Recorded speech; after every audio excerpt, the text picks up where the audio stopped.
you remember me?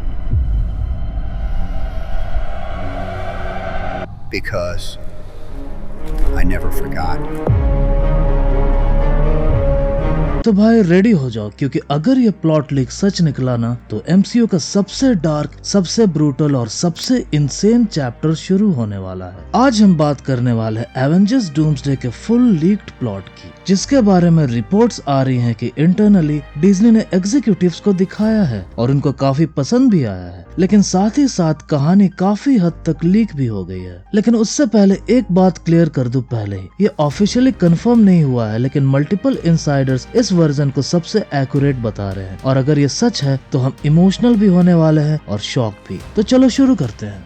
Film start होती है New York में, लेकिन हमारे एमसीयू वाले अर्थ पर नहीं। ये है टोबी मैगवायर के स्पाइडरमैन का यूनिवर्स, और वो फाइट कर रहा होता है डेडपूल और वुल्वरीन से। और ट्विस्ट ये है कि उनको भेजा गया है एक प्लैनेट किलिंग बॉम्ब के साथ, और ये बॉम्ब बनाया है बीस्ट ने, क्योंकि उनके यूनिवर्स में इनकर्जन होने वाला है। दो यूनिवर्स टकराने वाले हैं, और अगर एक को नहीं उड़ाया तो दोनों ही खत्म हो जाएंगे। मतलब चॉइस सिंपल है भाई, मारो या फिर मरो। स्पाइडरमैन फुल ट्राई करता है रोकने का, लेकिन वुल्वरीन उससे फाइट करता है और फाइनली डिवाइस प्लांट कर देता है, और फिर होता है एक बहुत बड़ा धमाका।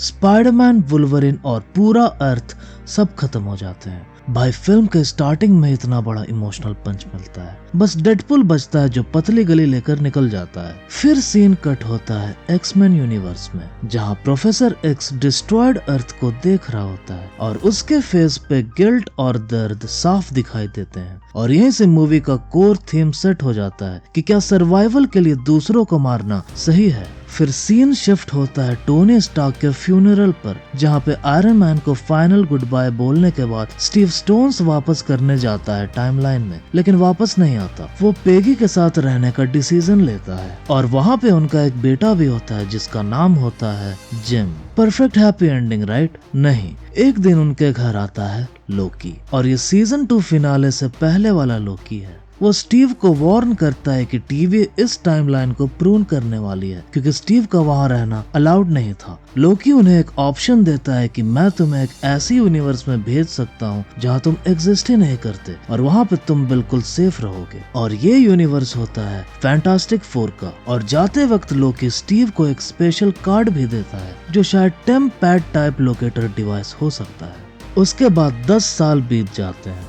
फिर एंट्री होती है डॉक्टर डूम की। वो रीड रिचर्ड से मिलने आता है, इनकर्जन्स के बारे में बताता है और बोलता है कि तुम्हारा यूनिवर्स नेक्स्ट है। फिर प्लान प्रपोज करता है कि हर अर्थ पर मैसिव कैनन्स बनाएंगे जो यूनिवर्सेस को परमानेंटली सेपरेट कर देंगे। ये सुनने में हीरोइक लगता है, लेकिन यहाँ एक जीनियस मूव होता है। डूम को पता होता है कि एमसीयू के हीरोज उस पर ट्रस्ट नहीं करेंगे, तो वो स्टीव को इन्वॉल्व करता है। और भाई दुनिया में अगर किसी पर ब्लाइंडली ट्रस्ट किया जा सकता है तो वो है स्टीव रॉजर्स। स्टीव एवेंजर्स को कन्विंस करता है डूम का प्लान सुनने के लिए, और सब मान जाते हैं। और इसी बीच स्टीव थोर को बताता है कि लोकी जिंदा है। थोर एक्साइटेड हो जाता है और दोनों लोकी के कार्ड से टीवी लोकेट करते हैं, लेकिन वहां पहुंचते ही पता चलता है कि सब मरे हुए हैं और लोकी का हर्ट निकला हुआ है। यहाँ पे पता चलता है कि डूम ने लोकी को मार दिया है और उसकी पावर्स भी चुरा ली है। इसके बाद स्टीव डूम को कन्फ्रंट करता है। डूम सच बताता है कि वो इनकर्जन्स रोकना ही नहीं चाहता।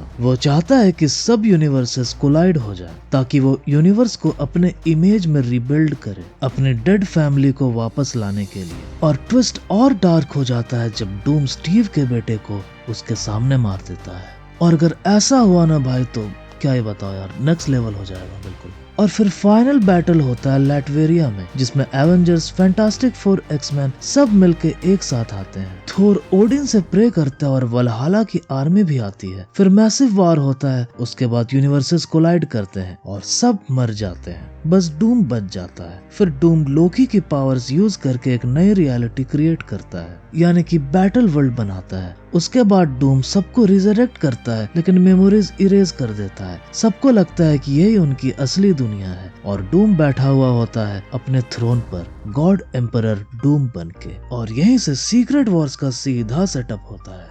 सबसे बड़ा सवाल ये है कि क्या इतनी सारी मौतें अजीब सी लगेंगी? मेरे हिसाब से तो नहीं, क्योंकि ये वेरिएंट गेम नहीं है, ये एक्चुअल रिजरेक्शन है। इसका एग्जाम्पल है इन्फिनिटी वॉर, जहाँ आधी यूनिवर्स के लोग गायब हो गए थे, फिर वापस भी आ गए थे एंड गेम में, और फिर सीक्रेट वॉर्स में ऑब्वियसली मेमोरीज वापस आ ही जाएंगी। और ऑनेस्टली अगर सीक्रेट वॉर्स मल्टीवर्स का अल्टीमेट सेलिब्रेशन है तो सारे कैरेक्टर्स का वहाँ होना जरूरी है। अब अगर ये प्लॉट सच निकला तो एवेंजर्स डूम्सडे सबसे डार्क एमसीयू फिल्म होने वाली है, जो इमोशनली ब्रूटल होगी और डूम को एक प्रॉपर गॉड लेवल विलन बना देगा। और पर्सनली मुझे ये डायरेक्शन काफी पसंद आई है। लेकिन अब आप बताओ, क्या आप चाहोगे कि कुछ कैरेक्टर्स परमानेंटली मर जाएं या फिर सबको बैटल वर्ल्ड में वापस देखना चाहोगे? कमेंट्स में अपनी राय जरूर देना। और अगर आपको ऐसे ही डीप ब्रेकडाउन्स पसंद है तो चैनल को सब्सक्राइब करना मत भूलना। वीडियो देखने के लिए धन्यवाद और मिलते हैं नेक्स्ट वीडियो में।